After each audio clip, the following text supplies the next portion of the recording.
The fourth Sunday of Easter is commonly called Good Shepherd Sunday. And it is on this Sunday that we read Psalm 23. Every year on this Sunday, we read Psalm 23. Psalm 23 is a very popular psalm, and it is also a very popular part of the Bible. Indeed, in one website that I looked into, it is the most searched for Bible passages on the web. So it is quite popular one, probably the most popular part of the Bible. Psalm 23 is titled a Psalm of David. So the writer of this psalm is David. And David is someone who knows what shepherding means, because he was a shepherd himself. And he uses that analogy to describe who God is. Because he starts the psalm with the words, "The Lord is my shepherd." The Lord is our shepherd because we are God's people. As our second reading from the letter, from Peter's letter, first letter, said, we are God's people. But it is interesting that he used the image of the shepherd, because if you put the image of the shepherd, it means that we are his sheep. And sheep is helpless creatures. It's a creature that cannot really survive unless it is tended by the shepherd. So by saying the Lord is my shepherd, he is also making a confession saying that I cannot really survive without God. And it is indeed true. Many people think that they just survive because by themselves. But actually, without the help of God, we cannot survive. It is all God's work that we can live on this earth. And he says, therefore, can I lack nothing? Well, God is a shepherd. And if God is the shepherd, we are in good hand. Because although the sheep cannot survive without a shepherd, it doesn't mean that all sheep will be well cared for by any shepherd, because if there's a bad shepherd, then the sheep will barely survive, but will not be in good hand. But God is a good shepherd. God is a good shepherd in two senses of the world. He is a good shepherd in that he is a morally good shepherd. He really cares for us. He really loves us. And he is a good shepherd in the sense of being competent. He is able to tend us well, because he's God. He knows what is good for us. He knows how to shepherd us. Therefore, we lack nothing, because God provides what is good for us. And he will make me lie down in green pastures and lead me beside still waters. The green pastures and still waters give some peaceful image. And it is a peaceful image, although David lived a quite turbulent life. So even though he lived a turbulent life, God, he was still giving them peace. And not only is this a peaceful image, but also green pastures and still waters really represent what is essential for the sheep. Because green pastures is what feed the sheep, and still waters is what gives them drinks. So it really is an elaboration on the previous part. Therefore, can I lack nothing? Because God provides what is essential for us. So we can be quite certain that as long as God leads us, we have all the essentials of our lives. Then David says, he will refresh my soul, or he refreshes my soul. We can use the present tense as well. Whether we use the future tense or present tense, what it means is that he does it always. It doesn't mean that he will refresh my soul in the future sometime. He does refresh my soul. And there are times when we feel that we really need refreshment. There are times that we feel so dry that we say, oh, my life is so dry and boring that we need some kind of refreshment. Or there are times that we are so sad, we are so disturbed that we just say, God needs to refresh me. Otherwise, I won't really survive this. And it is at these times that God refreshes us. And guide me in right pathways for his name's sake. It is important that God guides us because we can easily fall into wrong ways. We can easily do wrong things, and sometimes without even knowing that we are in the wrong side. In our evening Bible study, we are studying the book of Samuel. We are in the 2 Samuel now. We are in 1 Samuel before. And we see that David has done many wrong things because the book of Samuel is really about David. And David has done many wrong things. Sometimes it's a grave sin, sometimes it's maybe relatively small mistakes, but he has done wrong things. But important thing is that God brings him back whenever he does wrong things. And he does the same, God does the same thing to us as well. Whenever we are in the wrong pathways, God brings us back to the right pathways. That's what God does for us. And he does it for his own namesake. When he says his own namesake, it can mean that for God's own honor. But more than that, it means that because God's character demands it, because name meant character at the time. So God's character demands that he brings us to the right path. And he does that for his character, because of his character.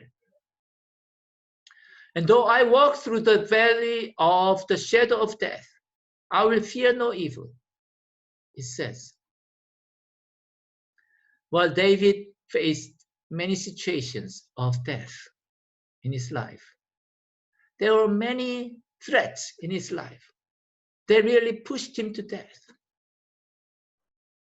And it is probably not just him who faced death. But there are times when we face death.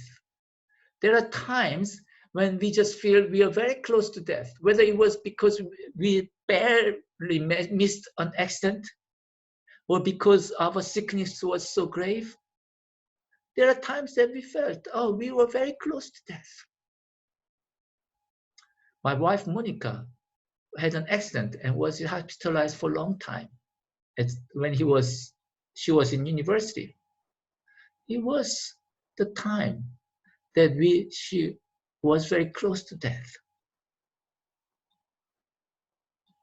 And there are also times then when we might not be so close to death, but we feel that the life is so miserable that we feel like we are almost like dying. It would be better to die than live like this. There are times like that. And at this time, we can just overcome this fear because God is with us. We can be assured that God is with us, even in these times that we feel we are dying. The reason being, for you are with me, your rod and staff comfort me. God's presence makes a big difference. God's presence is our assurance. So even though we feel that we are in the shadow of death, God's presence is with us, and that should be enough. And David comes back to the image of the shepherding because it talks about your rod and your staff. Rod and staff are the ones that the shepherd uses when they tend the flock. And when you see the staff, you know that when the sheep sees the staff, the sheep knows that the shepherd is with them. In the same way, when we are in trouble and when we just look into God and see the staff, whatever really symbolizes God's presence with us or whatever shows God's presence with us, we can take comfort, although we don't see God in with our eyes. We still see God by seeing God's presence with us. And most notably, most important thing that shows God's presence is the Holy Communion service. Although we don't have Holy Communion service at this time because of coronavirus, this Holy Communion service really, it shows God's presence with us because we partake in Jesus' blood, the body and blood. Then it says, you spread a table before me in the face of those who trouble me. There are many who troubled David. David really faced lots of death, I said, and part of that is because he was a warrior, but also because people who are close to him even worked against him, like his own father-in-law, Saul, and his son, Absalom. There are many people who trouble David, and that's what it means by common word of enemy in the Bible. Enemy is not people that we hate, because we are not supposed to really hate people, but people who hate us. And in that sense, we have enemies too. In our gospel reading, Jesus talked about the thief that comes into the church and tries to steal people out of church. They are our enemies. And there are other people who really just trouble us for no apparent reason, or maybe for good reasons, but still to trouble us. But God is showing in front of these people by putting a table before him, before David, saying that their efforts will be futile because God will protect him, David. In the same way, God will protect us.